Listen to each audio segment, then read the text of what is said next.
मैं मुख्य आचार्य R.K. सोनवानी आप सभी को जय मसीह की। आज की ऑनलाइन रविवारी आराधना परमेश्वर पिता, परमेश्वर पुत्र और पवित्र आत्मा के नाम से प्रारंभ करते हैं। आमीन और आमीन। आइए आज की आराधना हम प्रारंभ करते हैं एक छोटी प्रार्थना के साथ में, और प्रार्थना में अगुवाई कुमारी किरण सोनवानी करेंगी। मेरा नाम किरण सोनवानी है और मुझे शैतानी शक्तियाँ लगी हुई थी और विश्वासी मंदिर की प्रार्थना दुआ से बचाई गई हूँ, और जैसे खुद बची वैसे दूसरों को भी बचाने का प्रयास करती हूँ। आइए प्रार्थना में जाते हैं। आंखों को बंद करें, सिरों को झुकाएं और अपना ध्यान परमेश्वर की ओर लगाएं। धन्यवाद पिता परमेश्वर, एक बार फिर तेरे चरणों के समीप आते हैं, तुझे धन्यवाद देते हैं पिता परमेश्वर। जीवन के इस क्षण तक तूने संभाल के रखा पिता परमेश्वर। और पिता परमेश्वर 2023 के पिता परमेश्वर तीसरे संडे में तूने मुझे प्रारंभिक आराधना करने का अवसर दिया पिता परमेश्वर, उसके लिए आपका धन्यवाद करती हूँ। हृदय से प्रार्थना करती हूँ पिता परमेश्वर आज के सुंदर सुबह के लिए पिता परमेश्वर, विश्राम दिन के लिए पिता परमेश्वर, जबकि पिता परमेश्वर आज के दिन पिता परमेश्वर रविवारी आराधना लगाई जा रही पिता परमेश्वर। तो पिता परमेश्वर आज की आराधना को आपके सर्व सामर्थ्य हाथों में सौंपती हूँ पिता परमेश्वर। जबकि पिता परमेश्वर कई लोग पिता परमेश्वर आराधना में शामिल होने के लिए अपने घरों से निकलते हैं पिता परमेश्वर, तो उनके मार्ग में रक्षा वाली कीजिएगा पिता परमेश्वर। धन्यवाद देती हूँ पिता परमेश्वर आज के सुंदर समय के लिए पिता परमेश्वर, जबकि जीवित सुरक्षित भला चंगा पिता परमेश्वर जीवन के इस क्षण तक पाई जाती हूँ पिता परमेश्वर, उसके लिए आपका हृदय से धन्यवाद करते हैं पिता परमेश्वर। प्रार्थना करते हैं पिता परमेश्वर आज के दिन के लिए पिता परमेश्वर। आज के दिन में पिता परमेश्वर जितने भी लोग सुंदर सुबह के समय में पिता परमेश्वर यहाँ पर उपस्थित हैं, उन सभी को आपके हाथों सर्व सामर्थ्य हाथों में नाम बनाम सौंपते हैं पिता परमेश्वर। उनकी जो भी प्रार्थनाएं समस्याएं उनको सुनिए और हाँ और आमीन में जवाब दीजिए पिता परमेश्वर। होने देना आज के प्रार्थना में पिता परमेश्वर इस जगह पर आप गीतों का गाया जाना, वचनों का तोड़ा जाना, प्रार्थनाओं का किया जाना, गवाहियों का दिया जाना, दान का दिया जाना और प्रभु भोज का दिया जाना पिता परमेश्वर, हर एक चीज़ आपको सुखदायी सुगंध के रूप में ग्रहण योग्य हो, ऐसी आपसे प्रार्थना विनती करती हूँ पिता परमेश्वर। यस पिता परमेश्वर होने देना। और तुझसे क्या मांगूं पिता परमेश्वर, आगे की आराधना को और अपने आगे के जीवन के समर्पण को आपके सर्व सामर्थ्य हाथों में सौंपते हुए आज की आराधना में आपको अल्फा ओमेगा चाहते हुए और जिन बातों को आपको नहीं बोल पाए उसके लिए आपसे प्रार्थना करते हुए पिता परमेश्वर, हर एक चीज़ों में आपको धन्यवाद देते हुए इस छोटी विनती को अपने जीवित उद्धार करता एकमात्र परमेश्वर यीशु मसीह के मीठे मधुर नाम से होकर मांग लेते हैं, आमीन। आइए परमेश्वर की महिमा में कुछ गीत हम गा लेंगे। पहला गीत गाएंगे स्तुति के गीत से 246 नंबर, मन का दीप जला जीवन दीप जला। आइए हम सब परमेश्वर की महिमा के लिए गीत गा लेंगे। गीत का नंबर है स्तुति के गीत से 246, मन का दीप जला जीवन दीप जला।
दूसरा गीत हम गा लेंगे स्तुति के गीत से ही 249 नंबर। ये पर्वत, ये सागर, ये नदियों की धारें। सारी सृष्टि के बनाने वाले परमेश्वर की स्तुति में आइए हम एक गीत गाएं। गीत का नंबर 249 स्तुति के गीत से ये पर्वत, ये सागर, ये नदियों की धारें।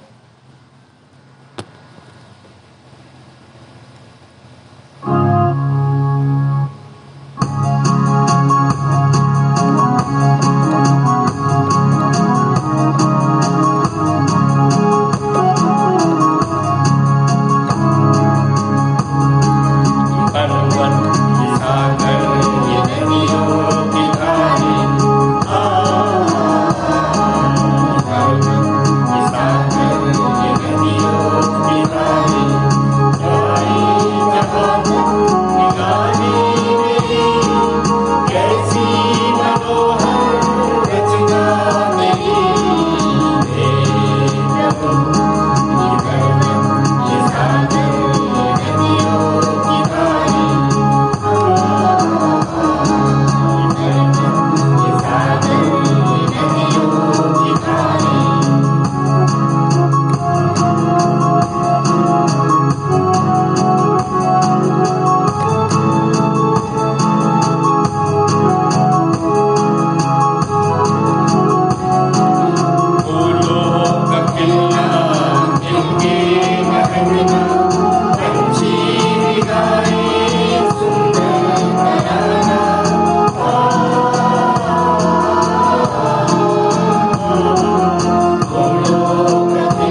यह कि स्तुति करो, यहोवा का धन्यवाद करो, क्योंकि वह भला है और उसकी करुणा सदा की है।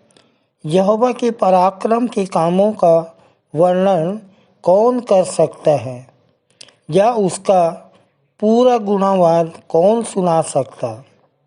क्या ही धन है वे जो न्याय पर चलते और हर समय धर्म के काम करते हैं। हे यहोवा, अपनी प्रजा पर की प्रसन्नता के अनुसार मुझे स्मरण कर, मेरे उद्धार के लिए मेरी सुधि ले, कि मैं तेरे चुने हुओं का कल्याण देखूं और तेरी प्रजा के आनंद में आनंदित हो जाऊं और तेरे निज भाग के संग बड़ाई करने पाऊं। आइए हम परमेश्वर की महिमा में, परमेश्वर की आराधना में जाएं। मुख्य आराधना के प्रारंभ में हम एक गीत गा लेंगे। स्तुति के गीत से 98 नंबर, धन्य नाम वो प्यारा नाम। आइए हम आराधना के प्रारंभ में प्रभु की महिमा के लिए गीत गा लेंगे, जो स्तुति गीत क्रमांक 98 में पाया जाता है। आइए हम गीतों को गाएं।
आप सभी को जय मसीह की। मेरा नाम अंशु जगत है। मैं सरसेनी की कलीसिया से हूँ। आप सभी को जय मसीह की। मेरा नाम सीमा कैवर्त है।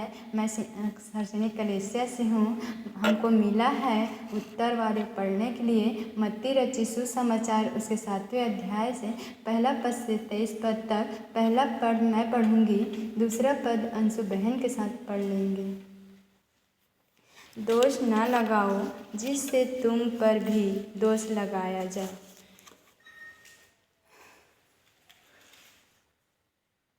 क्योंकि जिस प्रकार तुम दोष लगाते हो उसी प्रकार तुम पर भी दोष लगाया जाएगा, और जिस नाप से तुम नापते हो उसी नाप से तुम्हारे लिए भी नापा जाएगा।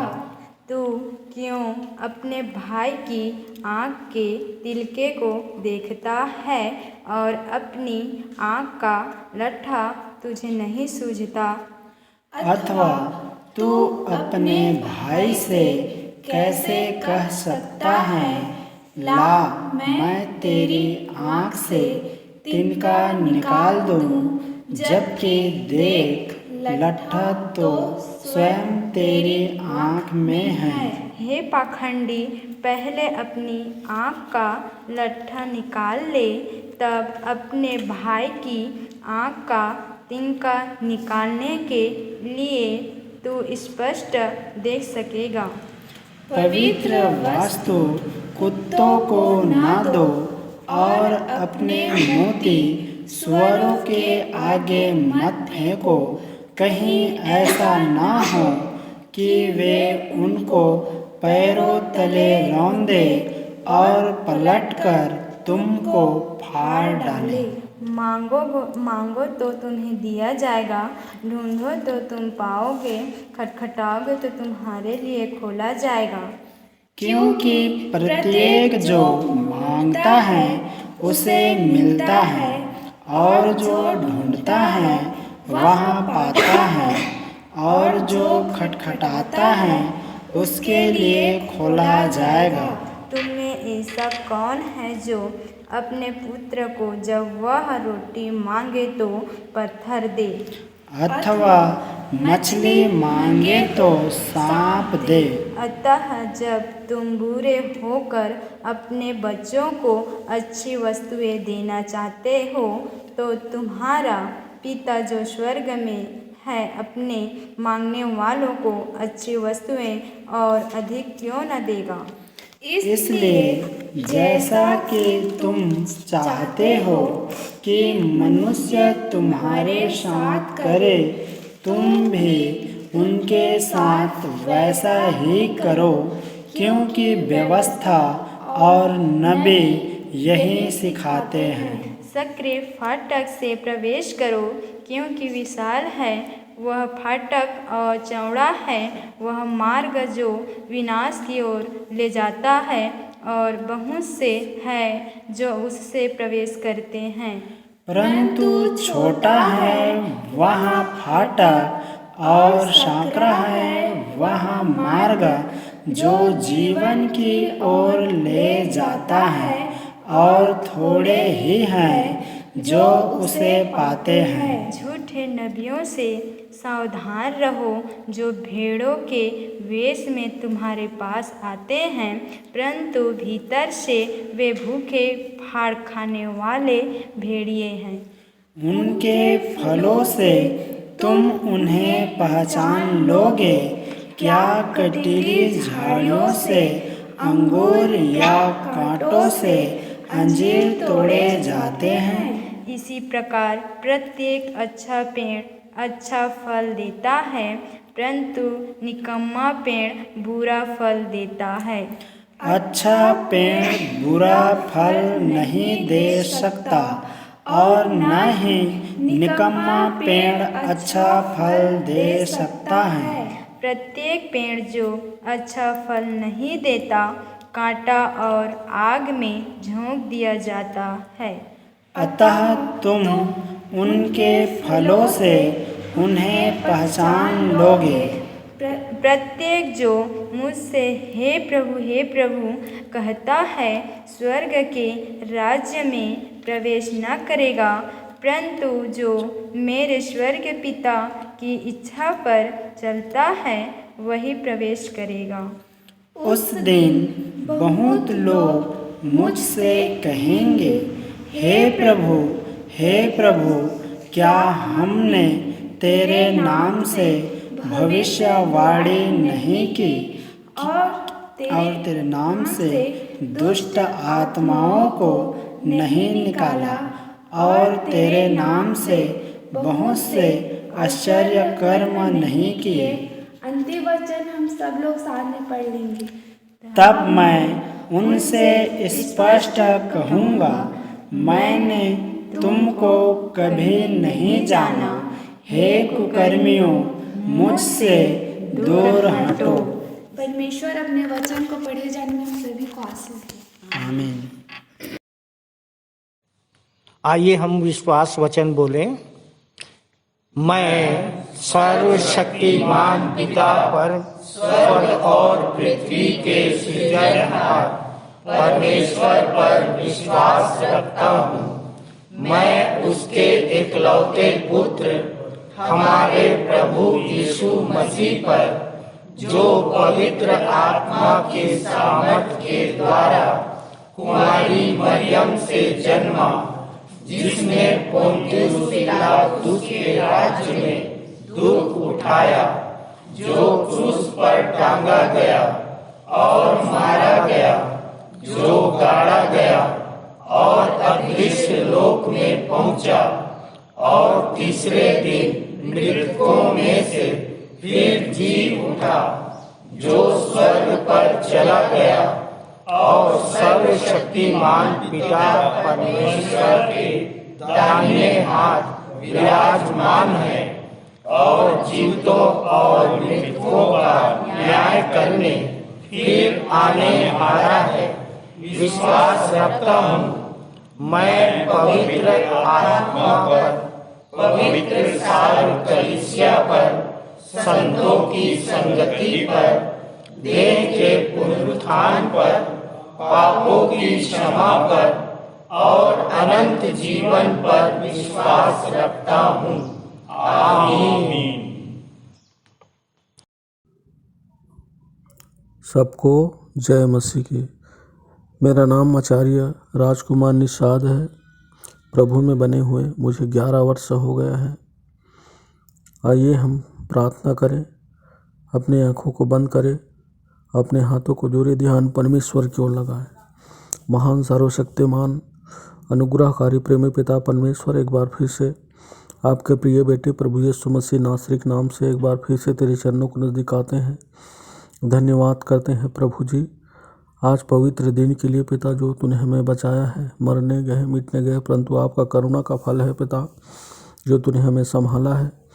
धन्यवाद करते हैं पूरे संचालक मंडल के लिए पिता, जो पिता परमेश्वर हमें सुंदर अवसर दिया है। परमेश्वर पिता, हम धन्यवाद करते हैं इस पवित्र विश्राम दिन में हम आपका आराधना करने, आपकी उपस्थिति में पिता परमेश्वर हम आपकी आराधना करने पाते हैं। प्रभु जी, इस अवसर के लिए हम आपका हृदय से लाखों लाख धन्यवाद करते हैं पिता।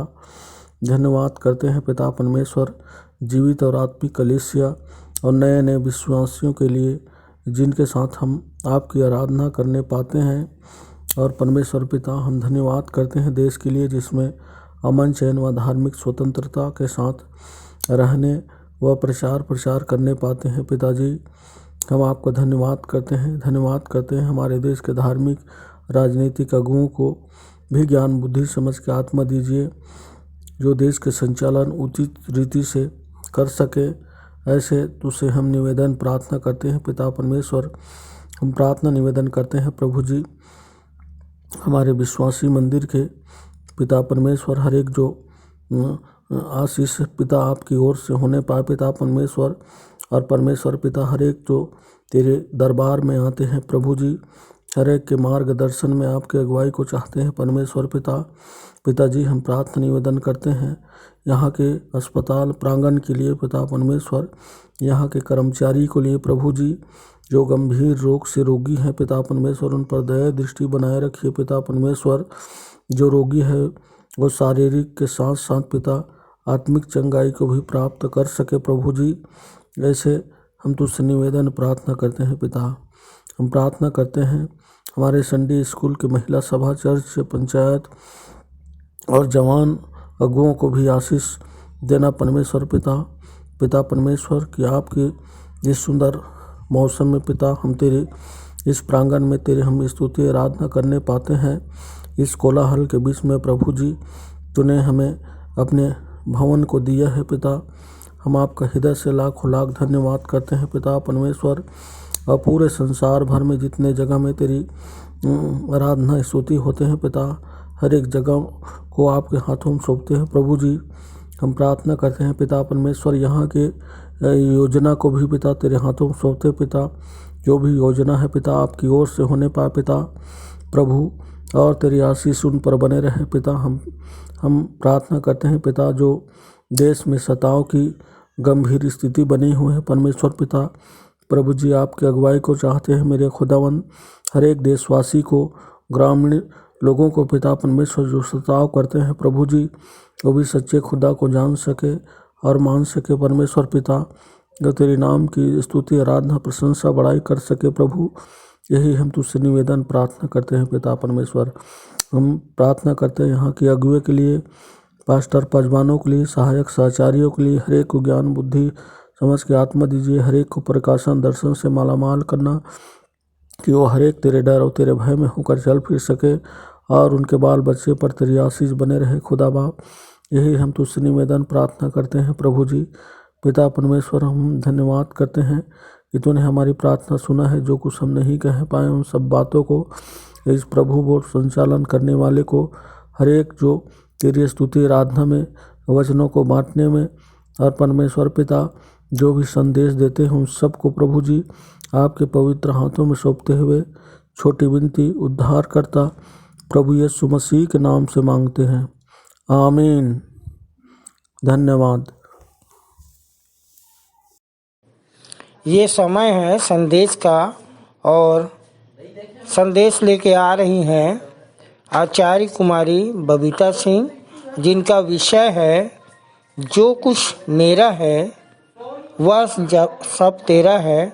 जो कुछ मेरा है वह सब तेरा है। लूका 15:31 पर इनका संदेश आधारित है। आप सभी को आचार्य बबीता सिंह की ओर से जय मसीह की।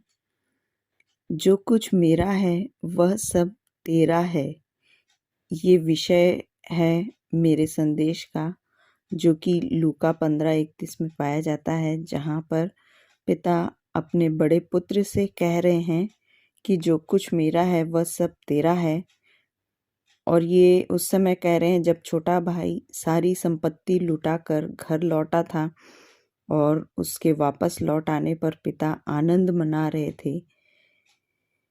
प्रियो, आज के संदर्भ में, आज के वर्तमान में इस वचन से हम क्या सीख सकते हैं, इस पर मैंने थोड़ा मनन चिंतन किया और वो मैं आप लोगों के सामने बताना चाहूँगी। जैसे सांसारिक और शारीरिक पिता का सब कुछ उसकी धन संपत्ति पर उसके बेटा और बेटी का हक होता है, वैसे ही हमारे आत्मिक पिता की संपत्ति में हम बेटा बेटी का अधिकार होता है। और सांसारिक पिता बात न मानने, आज्ञा न मानने पर पुत्र को संपत्ति से बेदखल करता है। वैसे ही हम भी जब परमेश्वर पिता की आज्ञा नहीं मानते तो स्वर्गीय आशीषों एवं अनंत जीवन से वंचित हो जाते हैं।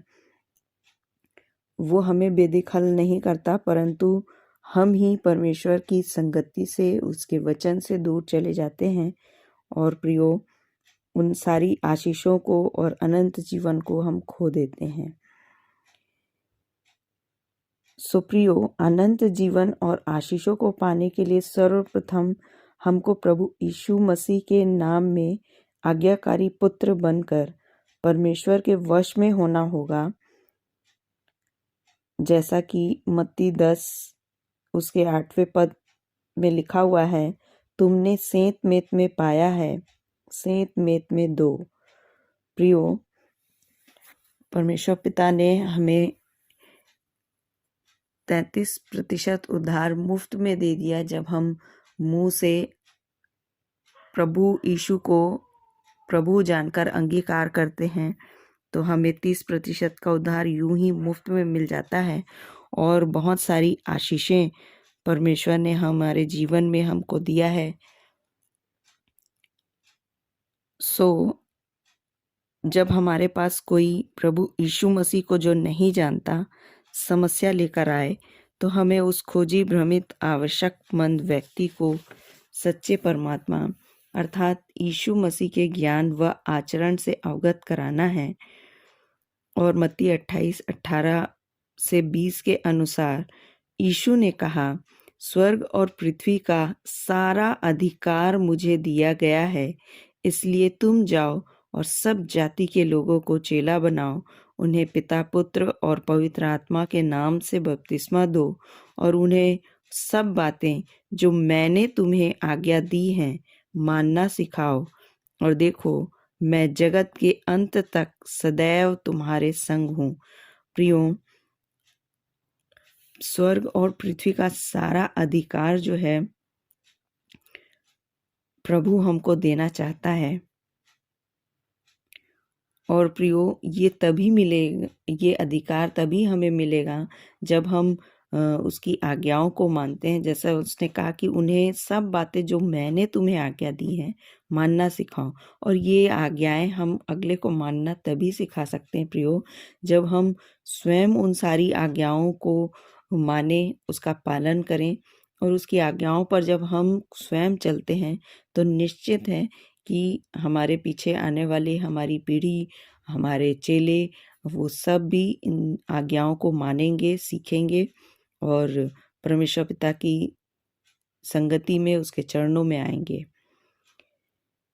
सो प्रियो, जब प्रभु को नहीं जानने वाले, समस्याओं में पड़े हुए, भूले भटके लोगों को हम अपने बीच में पाते हैं तो हमें उनके साथ नरमी से, कोमलता से व्यवहार करना है, न कि हमें उन्हें तुच्छ जानना है। जैसा कि बड़े पुत्र ने अपने छोटे भाई को, जब वो बुरी संगति में था और सारी संपत्ति लुटाकर वापस लौटा, तो वो उससे नाराज हो रहा था, उससे बहुत ज़्यादा खुश नहीं हो रहा था। जबकि पिता ने उस छोटे भाई को प्राप्त किया, पा गए, तो वो बहुत खुश हुए, आनंदित हुए। तो हमें भी बड़े बेटे के समान अपने छोटे भाई बहनों को प्रभु में आगे बढ़ने पर उनसे ईर्ष्या या द्वेष न करें, बल्कि उन्हें प्रोत्साहित करें।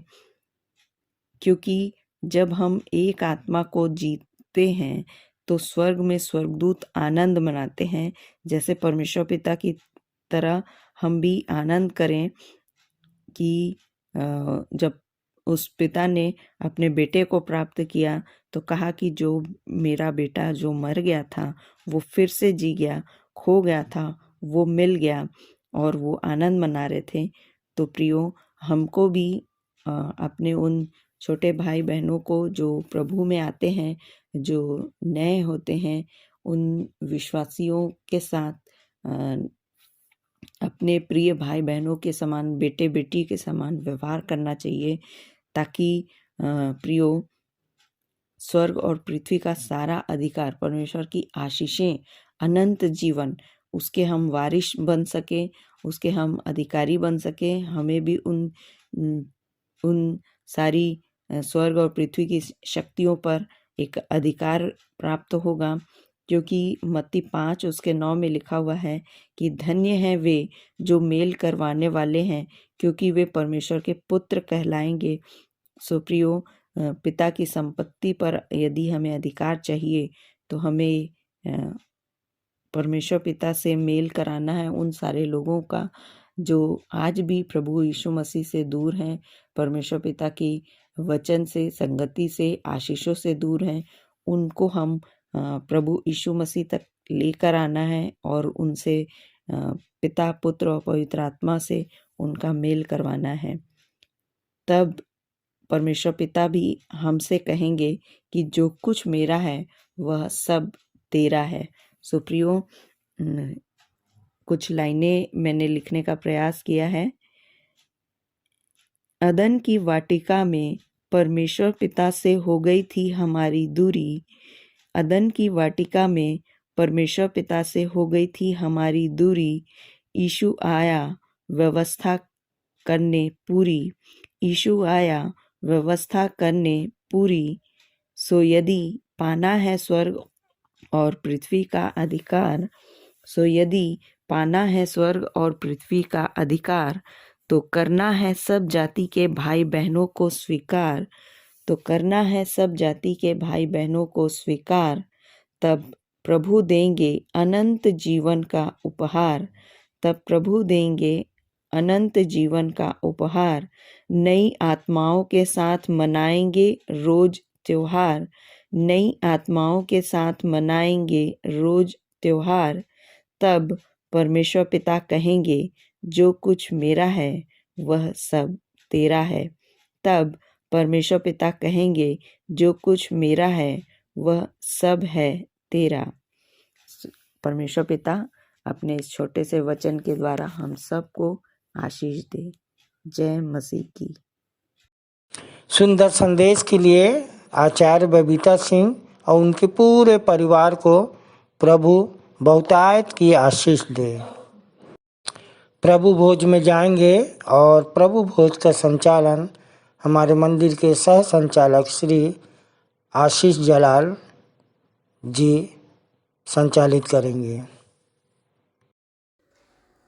खुदावन प्रभु यीशु मसीह के मधुर नाम में आप सबको जय मसीह की। मैं आशीष जलाल विश्वासी मंदिर बिलासपुर से आप सब सुनने वालों का स्वागत करता हूँ। खुदावन से मेरी यही दुआ है कि आप सब हमेशा खुदावन यीशु मसीह के नाम में सुरक्षित बने रहें। मेरे प्रियो, इस समय है प्रभु भोज में जाने का। आइए परमेश्वर का वचन पढ़ेंगे जो हमको मिलता है 1 कुरिन्थियों 15वां अध्याय आयत 23 से लेकर 32 तक, जहाँ पर परमेश्वर का वचन इस प्रकार से बयान करता है, क्योंकि यह बात मुझे प्रभु से पहुँची और मैंने तुम्हें भी पहुँचा दी कि प्रभु यीशु ने जिस रात वह पकड़वाया गया रोटी ली और धन्यवाद करके उसे तोड़ी और कहा, यह मेरी देह है जो तुम्हारे लिए है, मेरे स्मरण के लिए यही किया करो। इसी रीति से उसने बयारी के पीछे कटोरा भी लिया और कहा, यह कटोरा मेरे लहू में नई वाचा है, जब कभी पियो तो मेरे स्मरण के लिए यही किया करो। क्योंकि जब कभी तुम यह रोटी खाते और इस कटोरे में से पीते हो तो प्रभु की मृत्यु को जब तक वह न आए प्रचार करते हो। इसलिए जो कोई अनुचित रीति से प्रभु की रोटी खाए या उसके कटोरे में से पिए, वह प्रभु की देह और लहू का अपराधी ठहरेगा। इसलिए मनुष्य अपने आप को जांच ले और इस रीति से इस रोटी में से खाए और इस कटोरे में से पिए। क्योंकि जो खाते पीते समय प्रभु की देह को ना पहचाने, वह इस खाने और पीने से अपने ऊपर दंड लाता है। इसी कारण तुम में बहुत से निर्बल और रोगी हैं और बहुत से सो भी गए।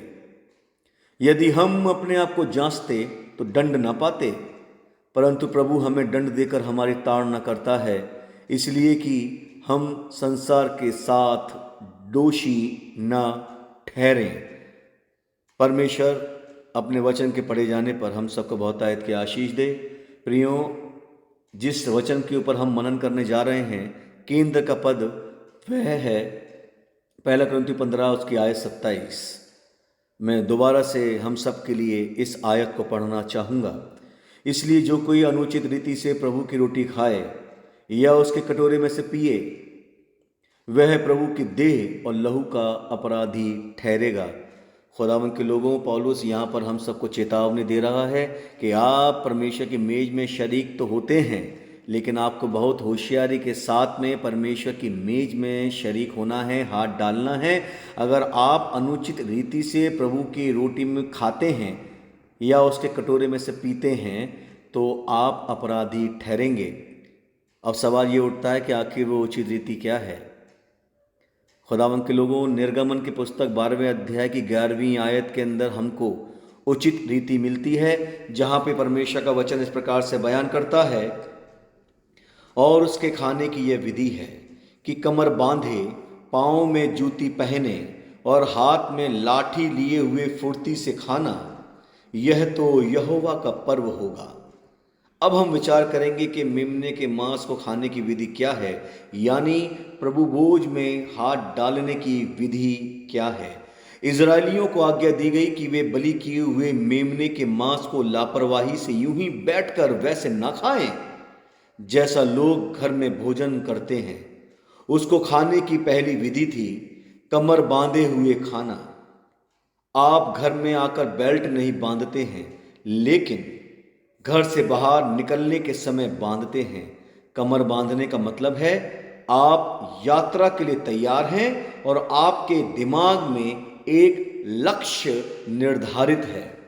निर्गमन 12:3 में इस प्रकार से परमेश्वर का वचन बयान करता है, इज़राइल की सारी मंडली से इस प्रकार कहो कि इसी महीने के 10वें दिन को तुम अपने अपने पितरों के घरानों के अनुसार घराने के पीछे एक एक मेमना ले रखो।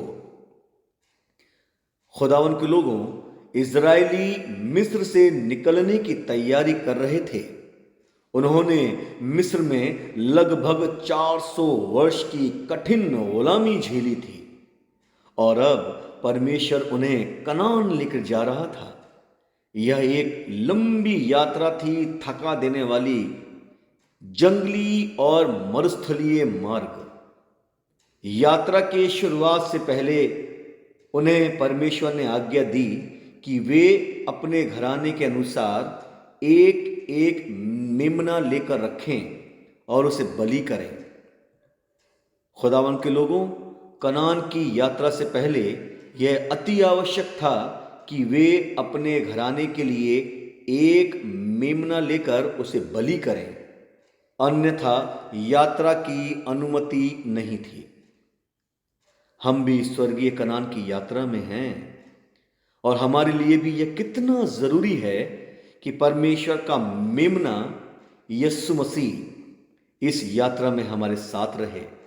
परमेश्वर का वचन यूहन्ना रचित सुसमाचार 1 अध्याय उसकी 29वीं आयत में इस प्रकार बयान करता है, दूसरे दिन उसने यीशु को अपनी ओर आते देखकर कहा, देखो यह परमेश्वर का मेमना है जो जगत के पाप उठा ले जाता है। खुदावन के लोगों, एक बात को ध्यान रखना जरूरी है कि परमेश्वर ने यहां हर घराने के लिए मेमना रखने की बात की है।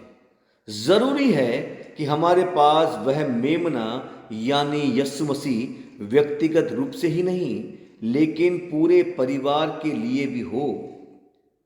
परमेश्वर का वचन प्रेरितों के काम 16वां अध्याय 31वीं आयत के अंदर इस प्रकार से बयान करता है, यीशु पर विश्वास कर तो ना सिर्फ तू लेकिन तेरा घराना भी उद्धार पाएगा। अब सवाल है, यदि परमेश्वर उन्हें बिना मेमने के बलिदान के कनान की यात्रा की अनुमति नहीं दे सकता था तो भला हमें कैसे दे सकता है। खुदावन के लोगों, यह जीवन एक यात्रा है और मंजिल है स्वर्गीय कनान, और रास्ता बहुत कठिन, शोक, दुख और पीड़ा से भरा हुआ है। बीमारियां और दुष्ट आत्माएं हमारा पीछा करती हैं। इसके लिए जरूरी है कि परमेश्वर का वह बलि किया हुआ मेमना हमारे संग रहे। उसका लहू हमें हर प्रकार की बलाओं से बचाता है और कनान के मार्ग में हमें सुरक्षा देकर हमारी अगुवाई करता है। परमेश्वर की इच्छा यह नहीं है कि केवल हम बचाए जाएं, लेकिन वह चाहता है कि हमारा पूरा घराना बचाया जाए। क्या आपके घर में आप अकेले विश्वासी हैं? क्या आप इस बात के कारण आंसू बहाते हैं कि मेरा घराना उद्धार पाए? खुदावन के लोगों, कई बार ये बहुत कठिन लगता है कि कैसे एक शराबी पति, बिगड़ी हुई पत्नी, बिगड़े हुए बच्चे प्रभु के पास आ पाएंगे कि नहीं। लेकिन आप प्रार्थना करते रहें, आपसे कुछ नहीं हो सकता। मत्ती रचित सुसमाचार 19वें अध्याय उसकी 26वीं आयत के अंदर परमेश्वर का वचन बयान करता है। यीशु ने उनकी ओर देखकर कहा, मनुष्यों से तो यह नहीं हो सकता, परंतु परमेश्वर से सब कुछ हो सकता है। हाँ मेरे प्रियो, परमेश्वर से सब कुछ हो सकता है, बशर्ते कि आप प्रभु भोज की रीति सही तरीके से लें। आप इसलिए मत लीजिए कि यह कलीसिया का एक मासिक या साप्ताहिक अनुष्ठान है, लेकिन आप जब भी लीजिए पूरी तैयारी के साथ लीजिए कि अब आपको एक लंबी यात्रा करनी है और मार्ग में जो भी मिले उन्हें सुसमाचार देना है। केवल अपने परिवार को ही नहीं, अपने संपर्क में आने वाले हर एक लोगों को, अपने पड़ोसी को भी हमको बचाना है। दरिद्र और कंगालों की सुधि लेनी है। प्रभु भोज का यही तरीका है। हमें अनाथों और विधवाओं के बारे में सोचना है कि कैसे उसका कल्याण हो सकता है। मेमने के मांस को खाने की दूसरी विधि थी पांव में जूती पहनकर खाना। कोई जूती तब पहनता है जब उसे कहीं जाना होता है। प्रभु भोज आराम से लेने की चीज नहीं है मेरे प्रियो। इसको लेने का अर्थ है आप पृथ्वी के अंतिम छोर तक तो बाद में, लेकिन अपने मोहल्ले के अंतिम छोर तक यीशु का प्रेम लेकर जाने की इच्छा रखते हैं। परमेश्वर का वचन इफिसियों की पत्री 6वें अध्याय 15वीं और 16वीं आयत में इस प्रकार से बताता है, सो सत्य से अपनी कमर कसकर और धार्मिकता की झिलम पहनकर और पांव में मेल के सुसमाचार की तैयारी के जूते पहनकर हम तैयार रहें। हमें प्रभु के पांव के लिए मेल के सुसमाचार के जूते दिए गए हैं। इसका अर्थ है कि हम जहां भी जाएं वहां फूट विदर्भ ना कराएं, लड़ाई झगड़ा ना कराएं, लेकिन मेल कराने के लिए ही जाएं। इधर की उधर करके लोगों को दूषित ना करें। परमेश्वर ने उत्पत्ति की पुस्तक में सांप या शैतान को श्राप दिया था और कहा था तू उसकी एड़ी को डसेगा। शैतान के डसने से हमारा पैर तभी सुरक्षित रह सकता है जब हम सुसमाचार की जूती पहने। खुदावन के लोगों, मांस को खाने की यानी प्रभु भोज लेने की अंतिम विधि थी हाथ में लाठी लेकर फुर्ती से खाना। जकरिया नबी की पुस्तक 11वां अध्याय उसकी 7वीं आयत के अंदर परमेश्वर का वचन इस प्रकार से बयान करता है, मैंने 2 लाठियां ली, एक का नाम मैंने अनुग्रह रखा और दूसरी का नाम एकता। इनको लिए हुए मैं उन भेड़ बकरियों को चराने लगा। मित्रों, आइए जब भी प्रभु भोज लें, अनुग्रह और एकता को अपने जीवन का आधार बना लें। यही वो 2 लाठियां हैं जिसकी आज के वक्त में सबसे ज्यादा आवश्यकता है। खुदावन के लोगों, प्रभु भोज की मेज के समीप जब आप आते हैं, इन तमाम बातों को याद रखें और अपनी सेवकाई को और अपने चुने जाने को पूरी तरीके से पूरा करें। खुदावन यीशु मसीह के मधुर नाम में आप सबको जय मसीह की। प्रभु भोज पर सुंदर संदेश के लिए सह संचालक श्री आशीष जलाल और उनके पूरे परिवार को प्रभु बहुतायत की आशीष दे। आइए इस समय अपनी अपनी भेंटों एवं धन्यवादी भेंटों को देने के द्वारा परमेश्वर की महिमा करेंगे और इस समय हम गीत गा लेंगे हमन गाना गावो से 72 नंबर, ऐ सारी दुनिया बनाने वाले हम तेरा धन्यवाद करते हैं। तत्पश्चात भेंट की प्रार्थना में अगुवाई करेंगे भाई सतीश गंगावनी।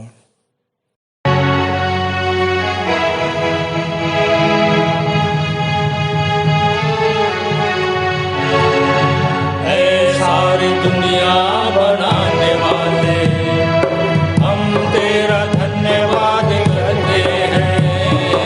ऐ सारी दुनिया बनाने वाले, हम तेरा धन्यवाद करते हैं। ऐ सारे जीवों को बनाने वाले, ऐ सारे जीवों को बनाने वाले, हम तेरी स्तुति करते हैं। ऐ सारी दुनिया बनाने वाले, हम तेरा धन्यवाद करते हैं। ऐ सारी दुनिया बनाने वाले, हम तेरा धन्यवाद करते हैं।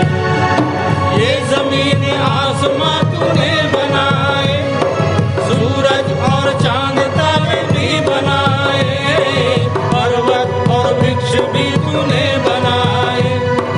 तूने फूलों से गुलशन सजाए, ये जमीन आसमां तूने बनाए, सूरज और चांद तारे भी बनाए, पर्वत और वृक्ष भी तूने बनाए। तूने फूलों से गुलशन सजाए, नए नए रंगों को भरने वाले, हम तेरा धन्यवाद करते हैं।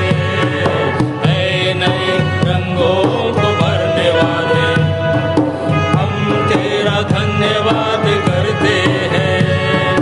ऐ सारे जीवों को बनाने वाले, ऐ सारे जीवों को बनाने वाले, हम तेरी स्तुति करते हैं।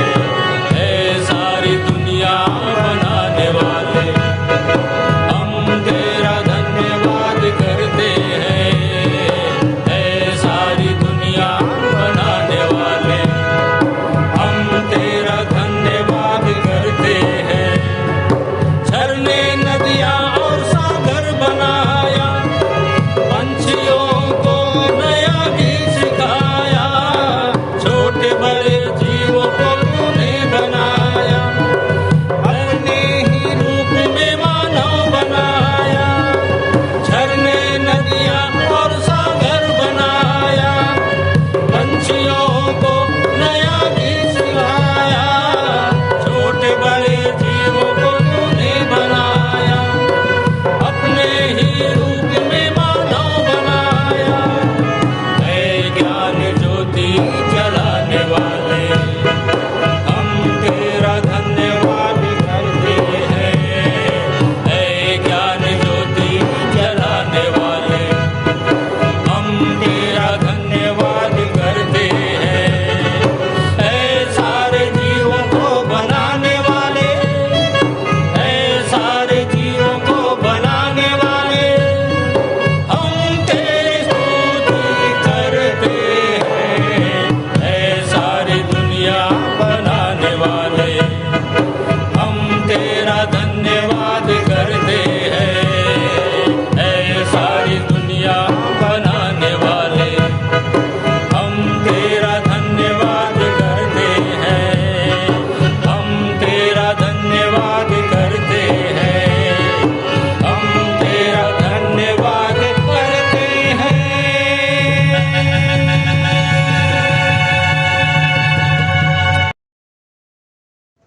आप सभी को जय मसीह की। मेरा नाम सतीश गंगावने है। मैं मगरपारा मरार गली से आता हूँ। तो आइए हम भेंट की प्रार्थना में जाएंगे। अपने हाथों को जोड़े, अपने सिरों को झुकाए और अपना मन परमेश्वर की ओर लगाए। आकाश के झरोखे खोलकर हम पर अपरम आशीषों की वर्षा करने वाले जीवित अनुग्रहकारी प्रेमी पिता परमेश्वर, बड़े ही आनंदित और धन्यवादी मन के साथ पिता आपके चरणों के समीप आते हैं। प्रभु जी धन्यवाद देते पिता आज के इस दिन के लिए पिता कि पिता परमेश्वर ये प्रार्थना करने का स्वर्ण अवसर आपने मेरे जीवन में दिया, उसके लिए धन्यवाद देता हूँ पिता परमेश्वर। हर एक बातों के लिए तुझे धन्यवाद देता हूँ पिता। जीवन के उतार चढ़ाव, हर एक समस्याओं के लिए, हर एक आशीषों के लिए तुझे धन्यवाद देता हूँ प्रभु जी। पिता विशेष विनती प्रार्थना करता हूँ पिता परमेश्वर, जो भेंटें प्रभु जी तेरे चरणों के समीप लाई गई है पिता, उन हर एक भेंट को प्रभु जी अपनी बड़ी दया और करुणा ही के अनुसार ग्रहण कीजिए पिता परमेश्वर। और पिता परमेश्वर जिन छोटे बड़े हाथों ने पिता परमेश्वर दिया है पिता, उन्हें भी पिता परमेश्वर तो बहुतायत से आशीष दीजिएगा पिता परमेश्वर, ताकि प्रभु जी आने वाले दिनों में और भी वो बढ़ चढ़ के तेरे महिमा महिमा के कार्यों में खर्च करने के लिए देने वाले हो सके पिता। ऐसा हर एक के मन को तो बनाइएगा पिता। ऐसी आपसे प्रार्थना है पिता। प्रभु जी प्रार्थना करते पिता परमेश्वर, जो पिता परमेश्वर अपने बाड़ी की पहली उपज को तेरे चरणों के समीप लाते पिता परमेश्वर, अपने खेत खलियान के पिता परमेश्वर उपज को तेरे चरणों के समीप लाते पिता, होने दीजिएगा पिता उनके खेत खलियान प्रभु जी सदा हरे भरे रहने पाए पिता, उनकी बाड़ियों में सदा फल लगने पाए प्रभु जी। और पिता परमेश्वर के घर परिवारों में काम धंधों में किसी प्रकार की कोई घटी कमी ना आने पाए पिता। ऐसी आपसे प्रार्थना है प्रभु जी। पिता परमेश्वर होने दीजिएगा, जिन्होंने नहीं दिया उन्हें भी तो आशीषित कर पिता, ताकि वो भी पिता परमेश्वर उदारता से देने वाले हो सके पिता। ऐसे उन्हें उनके भी मनों को तू बना प्रभु जी। पिता परमेश्वर प्रार्थना करते पिता परमेश्वर, यहाँ उपस्थित हर एक लोगों के लिए पिता, हर एक लोगों के घर परिवार में काम धंधों में आपकी बहुतायत की आशीष को चाहते पिता। और पिता परमेश्वर विशेष विनती करते पिता परमेश्वर कि हमें मौद्रिक मानसिकता से बचाइए पिता, ताकि हम निर्बलता में सामर्थ्य की सिद्धि को प्राप्त कर सके पिता परमेश्वर। ऐसी आपसे प्रार्थना है प्रभु जी। पिता परमेश्वर होने दीजिएगा। हम पिता परमेश्वर तुझे क्या देते पिता परमेश्वर, वरन जो तू हमें देता है उसी का एक छोटा अंश तुझे देते पिता परमेश्वर। वरन पिता परमेश्वर होने दीजिएगा, हमारे मनों को ऐसा बनाइएगा पिता कि हम पिता परमेश्वर एक वर्ष एक नहीं प्रभु जी 10 नहीं परंतु प्रभु जी पिता तुझे पूरा 100 अंश तुझे चढ़ाने वाले हो सके पिता। ऐसे अपने हमारे मनों को बनाइएगा पिता कि हम अपने आप को जीवित पवित्र तुझे भावता वाला बलिदान करके चढ़ाने वाले हो सके पिता।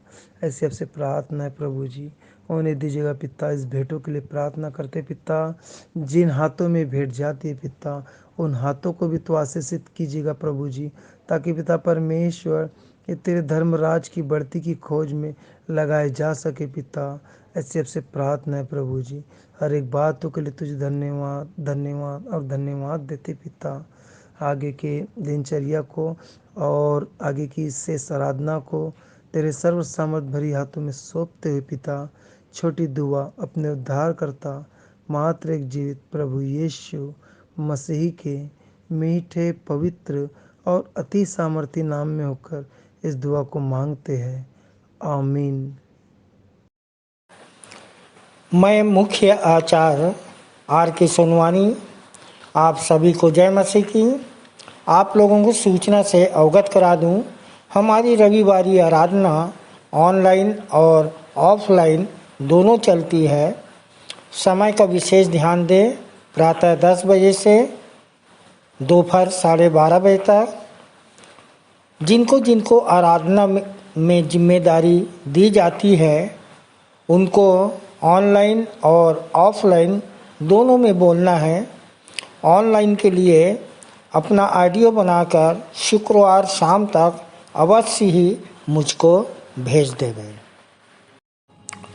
विशेष सूचना, प्रायः यह देखा जा रहा है कि ऑनलाइन आराधना में जो प्रार्थना उत्तरवादी पाठ है, जो संदेश है कि रिकॉर्डिंग शुक्रवार शाम तक नहीं भेजी जाती, जिससे शनिवार रात भर सेटिंग करने में लग जाता है।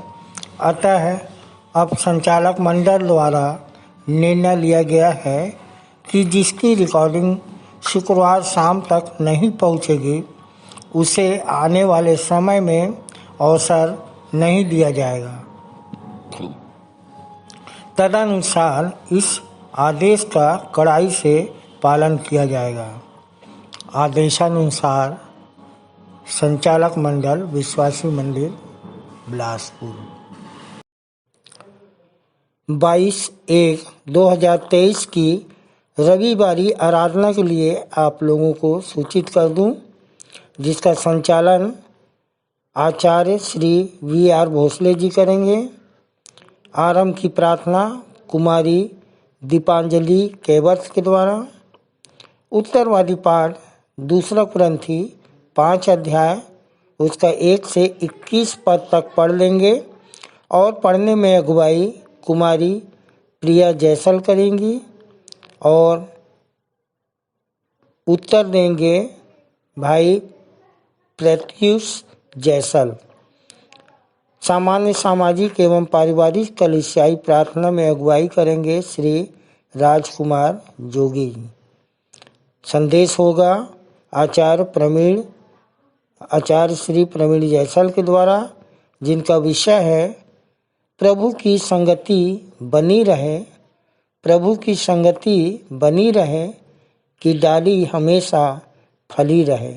आप अपने संदेश के लिए यूहन्ना 15 4 से 9 पद तक ले सकते हैं। प्रभु बोध संचालन आचार्य श्री संदीप अंचल के द्वारा। भेंट की प्रार्थना सहायक सह आचार्य श्रीमती प्रभा लाठरे के द्वारा। मुख्य संदेश हम सुन लेंगे अपने संचालक जी के द्वारा उत्तरवादी पाठ पर। अंतिम प्रार्थना में अगुवाई करेंगी सहायक सह आचार्य श्रीमती पिंकी शुक्ला और अपने संचालक जी की आशीष से सभा का समापन करेंगे। धन्यवाद। आइए और अंत में सुन लेते हैं अपने मंदिर के संचालक जी द्वारा पिछले सप्ताह के संदेशों की समीक्षा, मंदिर की वर्तमान स्थिति एवं भविष्य की योजनाएं तथा उत्तरवादी पाठ पर संक्षिप्त टिप्पणी। सबको जय मसीह की। परमेश्वर का धन्यवाद हो कि उसकी दया अनुग्रह से हम सब सुरक्षित पाए जाते हैं और उसकी स्तुति महिमा स्वच्छंद मन मस्तिष्क शरीर के साथ कर सकते हैं। प्रियो, नए वर्ष का ये तीसरा सप्ताह है और नए वर्ष के आने की खुशी और उसकी खुशियों को बरकरार रखने का प्रयास अपन करते हैं और बहुत सी आत्माओं को जीतते हैं। और जब भी हम जीवन में आगे बढ़ रहे हैं तो इस बात को याद रखें कि प्रभु यीशु मसीह ने कहा रोमियो 14:11 में कि मेरे जीवन की सौगंध, हर एक घुटना मेरे आगे झुकेगा और हर एक जीव मुझको अंगीकार करेगी। और अपन सब जानते हैं कि जब तक सुसमाचार पृथ्वी की छोर तक नहीं पहुंचेगा तब तक यीशु मसीह का आना भी सुनिश्चित नहीं होगा। सो हम सुनहरे कल की ओर बढ़ते चले जा रहे हैं। युग पे युग बीतते जाते हैं और परमेश्वर का काम आगे बढ़ता चला जाता है और अंत के दिनों के बहुत सारे लक्षण भी हमको दिखाई देते हैं। विश्व युद्ध की जो आहट है वो सब आप देख रहे हैं। नई बीमारियां हैं, बार बार लौट के आने वाली बीमारियां, कोरोना वगैरह महामारियां, ये सब हैं। और तीसरी बात, सताव बढ़ रहा है और हमारे देश में भी ये सब आसपास के शहरों में सुनाई पड़ता है, देखने को मिलता है। सो प्रियो, ये आवश्यक है कि आज वचन डूबें और वचन हमारे लिए कैसे हर्ष उत्पन्न करता है, इन बातों को बड़े ध्यान से समझें। और मेरे जेहन में एक वचन आता है, तुम्हारा पल भर का हल्का सा क्लेश ढेर सारी महिमा उत्पन्न करता चला जाता है। और मैंने अपने एक प्रिय अजीत से पूछा, क्यों भाई, एक झापड़ खाने से आपको अगर 1 करोड़ रुपया मिल रहा है तो आप कितने झापड़ खाना पसंद करोगे? तो जवान भाई ने कहा, कम से कम 10 तो खा ही जाऊंगा ताकि 10 करोड़ कमा लूं।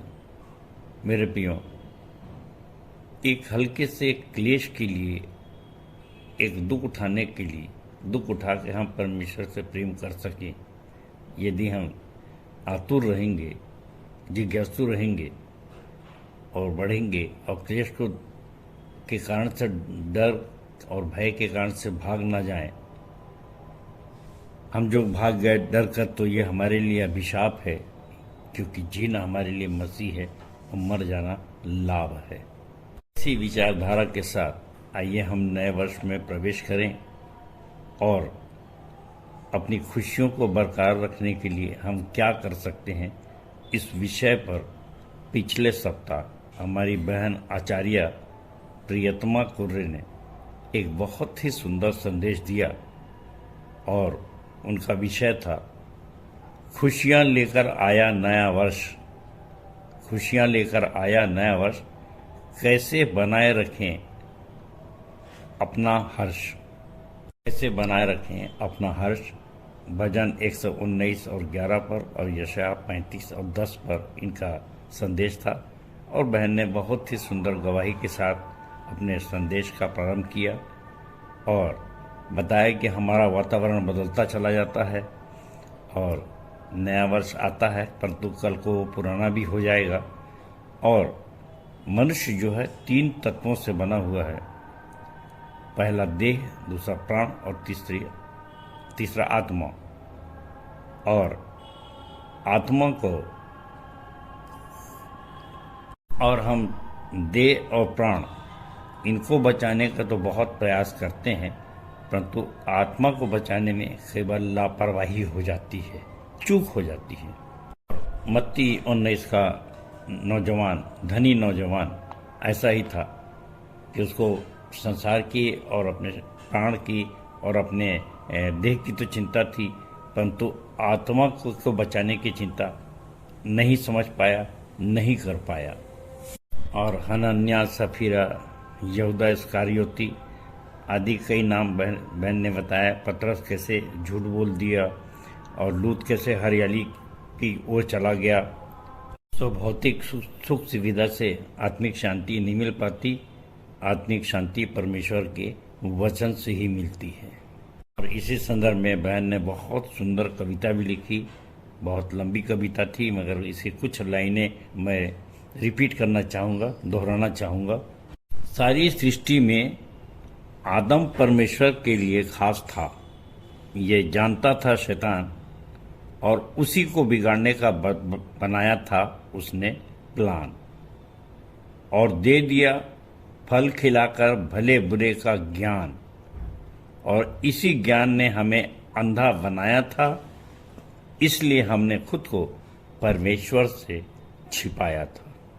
और इस अंधेपन की धूर्तता तो देखिए, और इस अंधेपन की धूर्तता तो देखिए, जिस परमेश्वर ने हमें बनाया था उसी पर हमने इल्जाम लगाया था, उसी पर हमने इल्जाम लगाया था। और जिसने हमें स्वर्ग तक पहुंचाने का रास्ता बताया, और जिसने हमें स्वर्ग तक पहुंचाने का रास्ता बताया, उसे ही हमने मृत्यु तक पहुंचाया।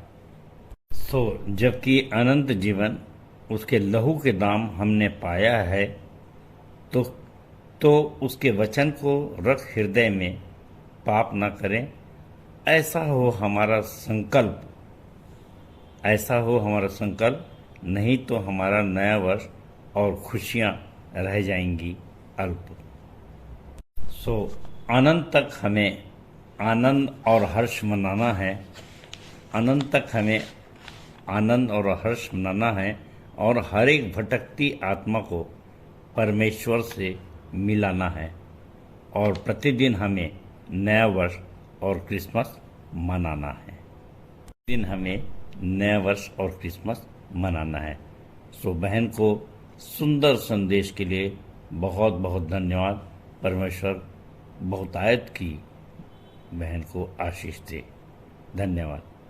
और प्रियो, इसके पश्चात वर्ष में पहली बार मेरा टर्न था प्रभु भोज लेने का। उसके वचन को मैं रिकॉर्डिंग तो नहीं कर पाया था, मिसिंग हो गई थी, परंतु जो बातें मैंने कहा था ऑफलाइन में वो यहाँ पर बताना चाहता हूँ, और वो है यूहन्ना 6:53 से और प्रभु भोज से संबंधित। यीशु ने उनसे कहा, मैं तुमसे सच सच कहता हूँ, जब तक मनुष्य के पुत्र का मांस न खाओ और उसका लहू न पियो, तुम में जीवन नहीं। जो मेरा मांस खाता और मेरा लहू पीता है, अनंत जीवन उसी का है और मैं अंतिम दिन उसे जिला उठाऊंगा। क्योंकि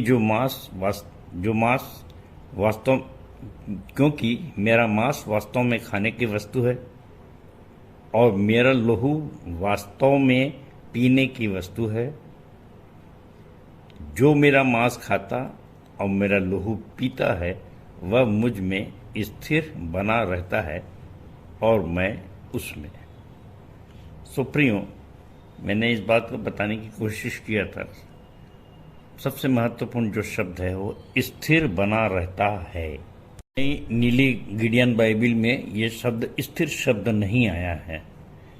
मेरे प्रियो, स्थिर बने रहने को मैंने बहुत महत्व दिया है और उस पर जोर डाला था कि हम थोड़ी सी दुर्घटनाएं होती हैं या परिस्थितियां बदलती हैं, वातावरण बदलता है तो हम दो चित्ते हो जाते हैं और एक बड़ी बुरी बीमारी है। और इसके लिए मैंने कहा है कि बाइबिल के एक वचन पे जब टीका टिप्पणियाँ होती हैं, विचार आते हैं, तो 72 करोड़ विचारधाराएं हैं और जैसे जैसे आप आगे बढ़ेंगे, खोजेंगे, रिसर्च करेंगे तो पता चलेगा कि संसार के अधिकांश विश्वासी ऐसे ही अस्थिर हो जाते हैं, भटक जाते हैं, स्थिर नहीं रह पाते और दो चित्तेपन के पाप में फंस जाते हैं। और हमारी विश्वासी कलीसिया की में जो स्टडी दी जाती है उसमें पाप का अध्ययन इसी प्रकार कराया गया है कि दोचित्तापन कितना बड़ा पाप है। और भजन 119, 113 में वचन कहता है कि मैं दो चित्तों से बैर रखता हूँ। कैसा लगता है ये सुन के कि हे कुकर्मियों, मेरे सामने से दूर हो जाओ। ये मत्ती 7:23 है। तो प्रियो, इस भाग में मैंने ये बताने की कोशिश किया कि यीशु मसीह ने कहा कि जो मेरा मांस और मेरे लहू खाता है, अनंत जीवन उसी का है और मैं उसे अंतिम दिन जिला उठाऊंगा और वह मेरे वचन में स्थिर बना रहता है, दोचित्ता में नहीं होने देता, अपनी उपस्थिति हमेशा उसके अंदर बनाए रखता हूँ। तो प्रभु भोज को हम शुद्ध बुद्धि और शुद्ध विवेक से और निश्चित धारणा से ग्रहण करें, अनुचित रीति से ग्रहण करके हम दोषी ना हो। तो परमेश्वर अपने वचन के कहे जाने पर आशीष दे। और इसके पश्चात मैंने जो संदेश दिया था वो था लूका 2:22 से 52 पर, जहाँ पर शिमोन नाम एक धर्मी मनुष्य के विषय में जो शांति की बात जो रहा था उसका चरित्र चित्रण किया था। शिमोन के 5 विशेष बातें मैंने बताने का प्रयास किया था, जिसका शीर्षक था सच्चे भविष्यवक्ता की पहचान। और इसका पहला था लूका 2 का 27वां कि शिमोन जो था पवित्र आत्मा की अगुवाई में चलता था और हमको भी पवित्र आत्मा की अगुवाई में चलना है। और दूसरा 25वां पर शांति की बातें करता है और 30वां पर उसने कहा मैंने अपने उद्धार को देख लिया है। ये यूहन्ना 3:11-12 की बातें करता है, आंखों देखी बातों का वर्णन। और 34-35 पर देखिए तो सच्चा भविष्यवक्ता सब मीठी मीठी और फायदे की बातें ही नहीं करता, परंतु बहुत स्पष्ट बताता है और हानि की बातें भी कहता है। और जो समस्या आएगी, और उसने मरियम से जो कहा कि तेरे बेटे के विरोध में बातें की जाएंगी, वरन तेरा प्राण भी तलवार से वार पार छिद जाएगा, परंतु इससे बहुत हृदयों के विचार प्रकट होंगे। और 5वीं और अंतिम बात थी कि वो अपनी मृत्यु की बात, मृत्यु को देखकर घबराता नहीं, मृत्यु से डरता नहीं और मृत्यु को एक आनंद की बात समझता है। 29वां पद कि हे स्वामी, अब तो अपने दास को अपने वचन के अनुसार शांति से विदा कर। कितने आनंद की बात है। उसके पश्चात इसी लूका 2 से 42 से 49 पद में कि यीशु मसीह ने कहा, जबकि माता पिता निकल गए थे, एक दिन का पड़ाव निकल गए, 3 दिन उनको वापस आने में लग गए और वे नाराज हुए, परंतु यीशु मसीह ने कहा कि मुझे मेरे पिता के घर में होना आवश्यक है। और फिर यूहन्ना 2:17 लिखता है, तेरे भवन की धुन मुझे खा जाएगी। तो ये लक्षण है सच्चे भविष्यवक्ता के और पवित्र आत्मा से भरे हुए लोगों की। और 52वां पद में लिखा है कि यीशु परमेश्वर और मनुष्यों के अनुग्रह में बढ़ता चला गया। शमौन एक मनुष्य था और उसने भी आशीष दिया। मरियम भी एक स्त्री थी और उसकी भी आशीष उसके साथ थी। और हमको भी परमेश्वर के अनुग्रह में और मनुष्यों के अनुग्रह में ही बढ़ते चले जाना, ताकि मनुष्यों की दुआएं हमारे साथ रहें, लगें। किसी की बद दुआ मत लीजिए, इसलिए अपने दुश्मन से भी प्रेम करना सीखिए। यीशु मसीह के संबंध में जब यशायाह ने भविष्यवाणी की थी, यशायाह 11:2 में, तो भी आपके सामने रखना चाहूँगा। और यहोवा की आत्मा, बुद्धि और समझ की आत्मा, युक्ति और पराक्रम की आत्मा और ज्ञान और यहोवा के भय की आत्मा उस पर ठहरी रहेगी और उसको यहोवा का भय सुगंध सा भाएगा। प्रियो, अपन जानते हैं कि परमेश्वर का यहोवा का भय मानना बुद्धि का मूल है। सो उसी की बुद्धि और डील डोल में हम भी आगे बढ़ते जाएं। परमेश्वर वचन के कहे जाने पर आशीष दे। और इसके बाद आज के उत्तरवादी पाठ पर विचार करने अपन जा रहे हैं, जो कि पाया जाता है मत्ती 7:1-23। तो मत्ती 7:1-23 आज का उत्तरवादी पाठ है और उसकी कुछ आयतें मैं आपके सामने पढ़ रहा हूँ। 1-5। दोष मत लगाओ कि तुम पर भी दोष न लगाया जाए, क्योंकि जिस प्रकार तुम दोष लगाते हो उसी प्रकार तुम पर भी दोष लगाया जाएगा, और जिस नाप से तुम नापते हो उसी से तुम्हारे लिए भी नापा जाएगा। प्रियो, बड़ा अच्छा संदेश है, दोष मत लगाओ। परंतु मैं सोचता हूँ कि इसको साधना करने में मैं भी कई बार चूक गया। कुछ न कुछ बातें हम करते हैं और प्रशासन के कारण से कभी कभी हमको कमी घटी बतानी पड़ती ताकि हमारे लोग और उन्नति कर सकें। तो एक रचनात्मक आलोचना करनी पड़ती है और उसको बहुत से लोग जो स्वस्थ परंपरा के अनुसार सीखना चाहते हैं वे आशा रखते हैं कि सर कुछ कमी घटी हो तो उसे बताएं, ताकि हम उसमें सुधार करके एक अच्छे वक्ता बन सकें, आगे बढ़ सकें। परंतु कई व्यक्तित्व ऐसे होते हैं जो नाराज़ होते हैं, और अक्सर व्यवहार में मैं हिंदी लोगों की बहुत ठीक कराते रहता हूँ, परंतु कई लोग इससे नाराज़ भी हो जाते हैं और उसको सोचते हैं कि मैं दोष लगा रहा हूँ या आलोचना कर रहा हूँ। मेरे प्रियो, एक बड़ा सुंदर सा संदेश में बताया कि जो हमको किसी के साथ उलझना नहीं है, सुलझना है, आगे बढ़ जाना है, कोई लेना देना नहीं है। अगर हमारा बच्चा, हमारा प्रिय अजीज कोई गलती कर रहा है तो उसको हम ज़रूर समझाएंगे, बताएंगे।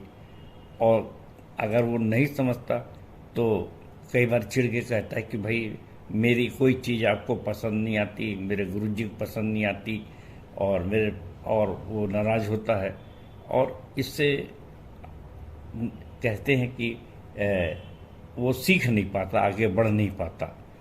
तो मैं वहाँ पर एक सुंदर सा सेंटेंस बोलता हूँ कि आप ठीक कहते हैं साहब, यानी एक बला कटी कि चलो ये जो भी है भाई, हाँ अपना नहीं है, पराया है, ये अच्छा सीख ले तो अच्छा, न सीखे तो अच्छा। और ऐसा करके कई बार उसको टाल देते हैं।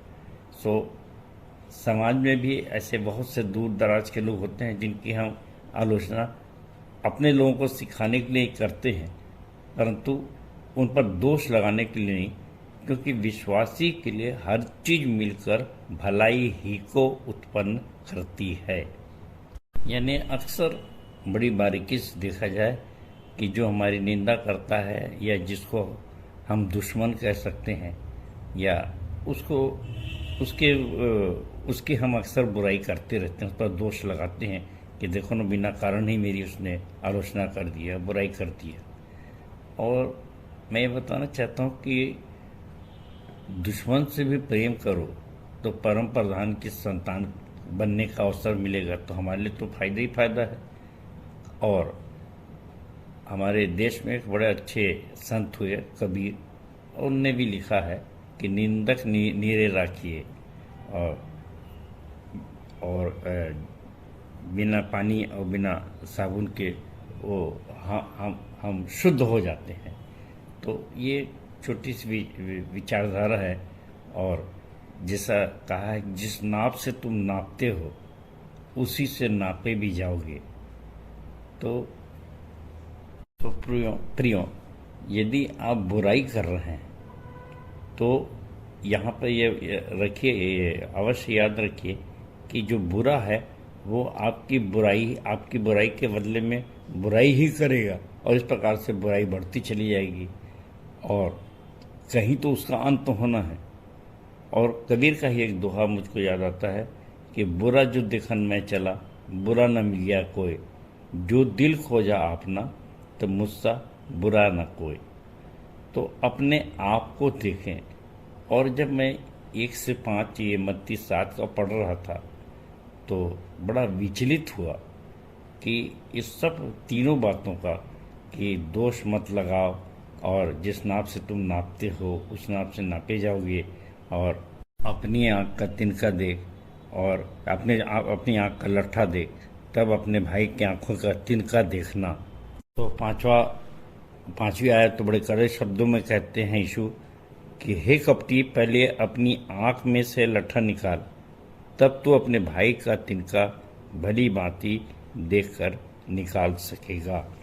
और इन 5 आयतों के बीच में प्रियो, मैं फिर से दोहराना चाहूँगा सारांश में कि हमारे लिए तो हर चीज़ भलाई को उत्पन्न करती है, इसलिए हम किसी की बुराइयों को न देखें, परंतु अपने प्रियों की बुराई को या कमियों को बताकर हम एक रचनात्मक कार्य करते हैं कि उसको प्रगति की ओर ले जाएं।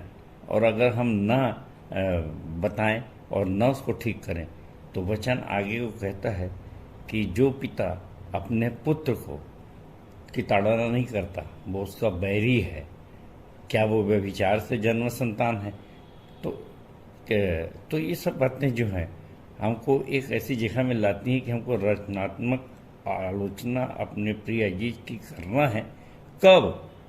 जब बड़ी खतरनाक बड़ी अजीब बात है जिसको मैं सिर्फ जैसा बाइबल में लिखा है वैसा ही पढ़ूंगा, इस पर कोई कमेंट नहीं करूंगा, क्योंकि 6वां तो बड़ा ज़बरदस्त है। ऐसा लगता है बड़े कड़े शब्दों में यीशु मसीह ने कह दिया 6वां पद, पवित्र वस्तु कुत्तों को न दो और अपने मोती सूरों के आगे मत डालो, ऐसा न हो कि उन्हें पांव तले रौंदें और पलट कर तुमको भी फाड़ डालें। प्रियो, मत्ती 15:26-27 की कनानी स्त्री मुझको याद आती है जो यीशु के पीछे दौड़ती चली आ रही थी कि उसकी बेटी बीमार थी। और यहाँ पर भी यीशु ने कहा था कि लड़कों की रोटी को कुत्तों के सामने डालना उचित नहीं। और इतनी बड़ी आलोचना को भी सहकर उस स्त्री ने इस बात को प्रमाणित कर दिया कि वो जिस लक्ष्य को पाना चाहती थी वो निश्चित थी कि ये आलोचना भी उसके लिए रचनात्मक है। और उसने कही कि ठीक है प्रभु, तू ठीक कहता है, गलत नहीं कह रहा है। और ऐसा कर उसने कहा, पर कुत्ते तो भी उस चूर चार के भागी को पा सकते हैं, पाने के हकदार हैं। और देखिए, सहन शक्ति के कारण उसकी बेटी, यीशु ने कहा, हे नारी, तेरा विश्वास बड़ा है, जैसा तू चाहती तेरे हो जाए। और उसकी बेटी उसी समय चंगी हो गई।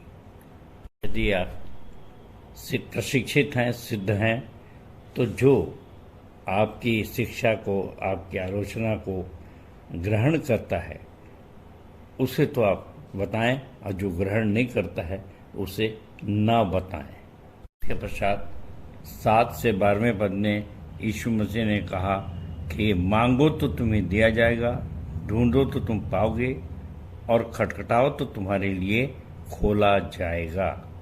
सो ढूंढो तो तुम पाओगे। और हम जानते हैं मत्ती 6:33 में भी यहाँ पर कहा कि पहले उसके धर्म राज की खोज करो तो बाकी की सब वस्तुएं तुम्हें मिल जाएंगी। इसलिए हमें परमेश्वर के धर्म राज की खोज करना है। और इस संबंध में ही ये सारे प्रकाशन, दर्शन, प्रेम, पाप, विश्वास और उद्धार के मुझको मिले, आशीष से मिले, धर्मराज की खोज करने के कारण से मिले, जिससे बहुत सी आत्माएं जीती जा सकें। सो निरंतर आप भी प्रयास करिए कि जो चीज़ नहीं समझ में आ रही बार बार प्रार्थना करके मांग लीजिए, क्योंकि उसने कहा है मांगो तो तुम्हें दिया जाएगा। और एक छोटे से सेंटेंस के कारण से गुरु मंत्र का पर्चा तैयार हुआ और उसमें प्रार्थना लिखाई, और बहुत से लोगों ने जो प्रार्थना करना नहीं जानते थे उन्हें बताया कि हम इसी पर्चे के द्वारा प्रार्थना करना सीखे हैं कि मांगो तो तुम्हें दिया जाएगा। सो प्रियो, ये है धर्मराज की खोज और उसका पुरस्कार। 13 और 14 पद है, सकेत फाटक से प्रवेश करो, और चौड़ा है वो फाटक और चाकर है वो मार्ग जो विनाश को पहुंचाता है, और बहुतरे हैं जो उससे प्रवेश करते हैं। सो प्रियो, इन बातों को जब देखे अपन पहले कि कैसे हम सही मार्गदर्शन को पहचाने, सही आलोचना को पहचाने, और पिछले संदेश में देखा कि सही पर जो पवित्र आत्मा से भरा होगा भविष्यवक्ता, वो उसके क्या क्या गुण होते हैं, और इस प्रकार पहचान के जब हम आगे बढ़ रहे हैं तो निश्चित रूप से हम सकेत फाटक की ओर चल रहे हैं। और एक मैं यहाँ पर उदाहरण बताना चाहूँगा। एक कैलेंडर अभी निकला है जिसमें एक आँख है और जिसके 2 रास्ते बताए गए हैं, और वही एक सकेत और एक चौड़ा। और इस पर भी किसी ने टिप्पणी की कि ये जो शैतान का है, और क्यों? क्योंकि वो एक आँख जो है वो एक आँख से ही देखता है शैतान। प्रियो, यहाँ पर इसे बहुत विस्तार से वर्णन करना मेरे लिए भी कठिन है, परंतु इतना ही कहूँगा कि हमको 2 आँखें दी गई हैं, हम अच्छे से देखें और पहचानें। और इसके लिए 2 बातें बताना चाहूँगा। पहला तो है लूका 21 का 30वां पद, और लूका 24 का 30वां पद। जब वह उनके साथ भोजन करने बैठा तो उसने रोटी लेकर धन्यवाद किया और उसे तोड़कर उनको देने लगा। तब उनकी आंखें खुल गईं और उन्होंने उसे पहचान लिया, और वह उनकी आंखों से छिप गया। तो एक ऐसी स्थिति है, जबकि यीशु मसीह से हम प्रेम करते हैं, उसकी आज्ञा मानते हैं, तो एक ऐसी स्थिति है कि जब वो हमारी आंखें खोलेगा तो हम पहचान सकते हैं कि हम सकरे मार्ग में चल रहे हैं या चौड़े मार्ग में, और जिस भविष्यवक्ता के पीछे हम चल रहे हैं, जिन संदेशों के पीछे चल रहे हैं। क्योंकि बार बार ये सावधान किया जाता है कि झूठे भविष्यवक्ताओं से सावधान रहो, और जो झूठे भविष्यवक्ता हैं वो हमेशा आपको भ्रमित करेंगे कि सकेत फाटक और चौड़े फाटक में आपको अंतर नहीं समझने देंगे, भ्रमित करेंगे। और यहाँ पर भी यीशु मसीह ने 15वें पद में इस बात को लिखा है, बताया है, झूठे भविष्यवक्ताओं से सावधान रहो, जो भेड़ों के भेष में तुम्हारे पास आते हैं, परंतु अंतर में फाड़ने वाले भेड़िए हैं। उनके फलों से तुम उन्हें पहचान लोगे। क्या झाड़ियों से अंगूर या ऊँट कटारों से अंजीर तोड़ते हैं? सो प्रियो, हमने तो बहुत प्रयास किया और बहुत से फल दिखा रहे हैं। क्या आप सुनिश्चित हैं कि हाँ, हमारे विश्वासी मंदिर के द्वारा, विश्वासी कलीसिया के द्वारा जो कार्य किया जा रहा है वो सही है और बहुत से फल है। क्यों? क्योंकि यहाँ पे 18वें पद में यीशु मसीह ने समझाया, अच्छा पेड़ बुरा फल नहीं ला सकता और ना निकम्मा पेड़ अच्छा फल ला सकता है। तो आप सुनिश्चित कर लीजिए, और नहीं तो यहाँ पर कहा 20वां है, तो उनके फलों से तुम उन्हें पहचान लोगे। और 20वां पद है 21वां, जो मुझसे हे प्रभु कहता है, उनमें से हर एक स्वर्ग के राज्य में प्रवेश नहीं करेगा, परंतु वही जो मेरे स्वर्गीय पिता की इच्छा पर चलता है। तो आप सुनिश्चित करिए क्या आपकी संस्था परमेश्वर की पिता की इच्छा पर चल रही है या नहीं चल रही। हाँ, 22 और 23 पद में ये कहता है वचन, यीशु मसीह कहते हैं कि उस दिन बहुतेरे मुझसे कहेंगे, हे प्रभु क्या हमने तेरे नाम से भविष्यवाणी नहीं की, तेरे नाम से दुष्ट आत्माओं को नहीं निकाला और तेरे बहुत से अचंभे काम नहीं किए? तब मैं उनसे खुलकर कह दूंगा कि मैंने तुमको कभी नहीं जाना, हे कुकर्म करने वालों, मेरे पास से चले जाओ। सो प्रियो, आज भी बहुत से लोग हमारी भी आलोचना भी कहते हैं और ये कहते हैं कि आप भविष्यवाणी करते हैं, दुष्ट आत्माओं को निकाल रहे हैं, अचंभे के काम कर रहे हैं, तो आप कुकर्म कर रहे हैं। प्रियो, ऐसों को उत्तर देने के लिए आपके पास बहुत अच्छा 18वां, 19 और 20 पद है कि उनके फलों से तुम उन्हें पहचान लोगे। तो अपने फल हमारे पास पर्याप्त हैं दिखाने के लिए, समझने के लिए। उन फलों को आप दिखाइए और सुनिश्चित रहिए। और जैसे प्रभु भोज के वचन में मैंने कहा है कि स्थिर रहिए, दो चित्ता बिल्कुल मत होइए, बिल्कुल मत होइए। तो इस नए वर्ष में 100% निश्चित धारणा के साथ आप परमेश्वर के राज्य के लिए कार्य करें और इस जीवन बहुतायत का जीवन परलोक में अनंत जीवन को प्राप्त करें। परमेश्वर अपने वचन के कहे जाने पर आशीष दे। सबको जय मसीह की, जय मसीह की और जय मसीह की। धन्यवाद। उत्तरवादी पाठ पर सुंदर सारगर्भित एवं व्यवहारिक टिप्पणी के लिए अपने संचालक जी का बहुत बहुत धन्यवाद करते हैं। तालियां। हम अपनी आराधना के अंतिम भाग में हैं।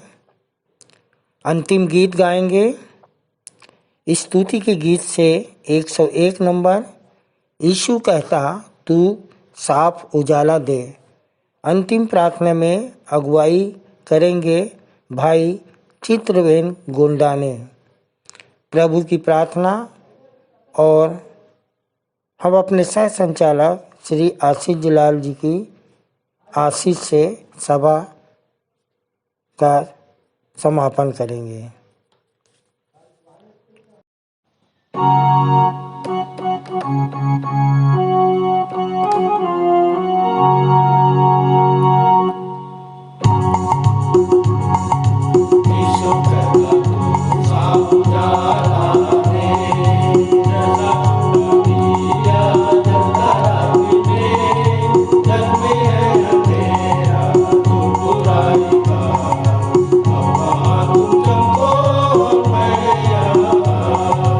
चमको चमको चारों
आप सबको जय मसीह की। मैं चित्रवेन गोंडाने। प्रभु में आए हुए मुझे लगभग 9 वर्ष हो चुके हैं।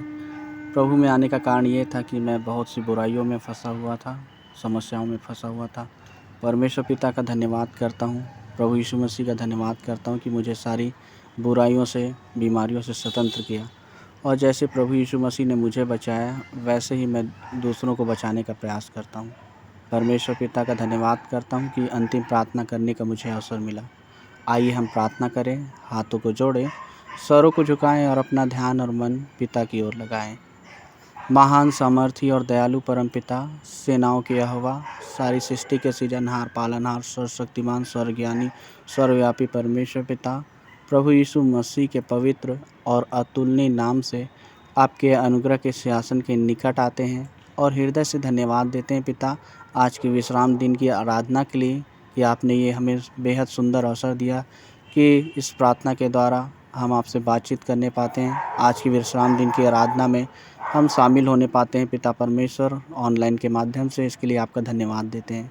विनती निवेदन प्रार्थना करते हैं पिता, आज की आराधना में गीतों का गाया जाना, वचनों का पढ़ा जाना, संदेशों का दिया जाना और संपूर्ण आराधना, प्रार्थना, दुआ आपको सुखदायक सुगंध के रूप में ग्रहण हो पिता। आज की आराधना में आप अल्फा ओमेगा होना प्रभु परमेश्वर पिता। हम विनती निवेदन प्रार्थना करते हैं पिता परमेश्वर, आपका कलाम कहता है कि सकरा है वह मार्ग जो जीवन की ओर जाता है और चौड़ा है वह फाटक जो विनाश की ओर जाता है। होने देना पिता, हमें ऐसी ज्ञान बुद्धि और समझ की आत्मा देना कि हम सकरे मार्ग में चलने की सामर्थ्य और शक्ति देना पिता, कि हम प्रभु यीशु मसीह के पीछे सकरे मार्ग पर चल सकें और सारी बुराइयों का त्याग कर सके पिता परमेश्वर। हमें समझ और बुद्धि देना पिता परमेश्वर, सकरे मार्ग में चलने की हमें सामर्थ्य देना पिता। हम प्रार्थना करते हैं पिता परमेश्वर, जितने लोग भी कलीसिया में समस्याओं में, बीमारी में हैं पिता परमेश्वर, जितने लोगों के नाम प्रेयर रिक्वेस्ट में आए, उन सब को भी नाम बनाम आपके पवित्र हाथों में सौंपते हैं। इनकी दुख तकलीफ समस्याएं प्रभु यीशु मसीह के नाम से जाती रहे पिता। हम और क्या मांगे पिता, हम प्रार्थना करते हैं, आपने इस सप्ताह हमें संभाल कर रखा, हम चाहते हैं पिता अगले सप्ताह भी हमें संभाल कर रखना कि फिर से आपकी आराधना में हम शामिल हो सके। हम सारा आदर, महिमा, गौरव देते हैं। इस प्रार्थना को आपके पवित्र हाथों में सौंपते हुए छोटी विनती बड़े ही धन्यवादित और आनंदित मन के साथ प्रभु यीशु मसीह के पवित्र और अतुलनीय नाम से मांगते हैं, आमीन। हे हमारे पिता, तू जो स्वर्ग में है, तेरा नाम पवित्र माना जाए, तेरा राज्य आए, तेरी इच्छा जैसे स्वर्ग में पूरी होती है, वैसे ही इस पृथ्वी पर भी पूरी हो।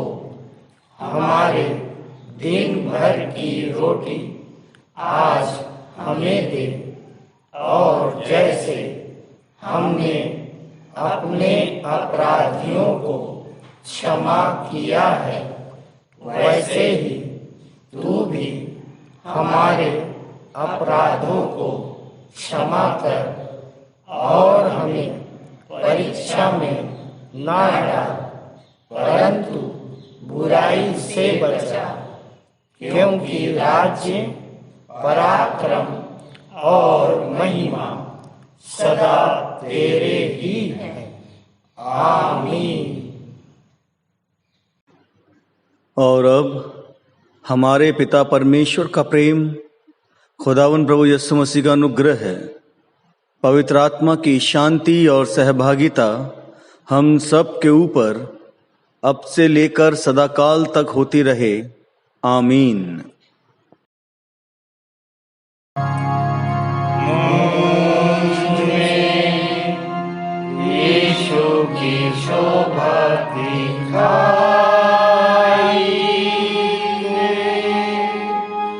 उसका अद्भुत प्यारा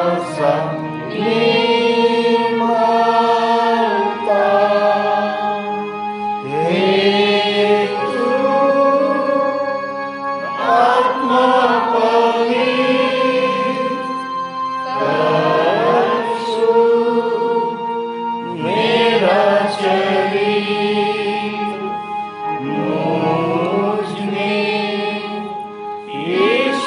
की शोभा दिखाई दे।